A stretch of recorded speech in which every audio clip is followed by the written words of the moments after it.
allons parler de la différence qui existe entre la rente d'incapacité permanente partielle, la rente d'incapacité permanente et l'allocation d'incapacité. Donc ici, vous allez voir la différence. Ceci, RIPP signifie rente d'incapacité permanente. Différent de la rente d'incapacité permanente partielle, différent de l'allocation d'incapacité. Maintenant, ces trois prestations, c'est comment est-ce qu'on fait pour repérer ça à l'examen officiel? La différence qui est entre les deux, c'est quoi? C'est le taux d'incapacité qui donne la différence entre les prestations. Le taux d'incapacité donne la différence entre les prestations. La rente d'incapacité permanente, son taux d'incapacité, c'est 20%. Uniquement 20. Rien que 20. Donc on parle de 20% taux d'incapacité. Maintenant, la rente d'incapacité permanente partielle, son taux d'incapacité commence à 20 jusqu'à 99%.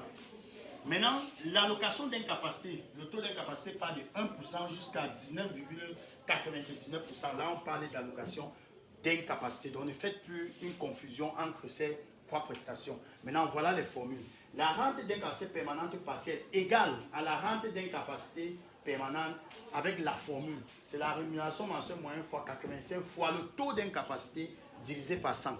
Or, l'allocation d'incapacité, c'est la rémunération mensuelle moyenne fois 85 fois taux fois 10 fois 12 divisé par 100. Donc, s'il y a des questions, je vous attends dans les commentaires.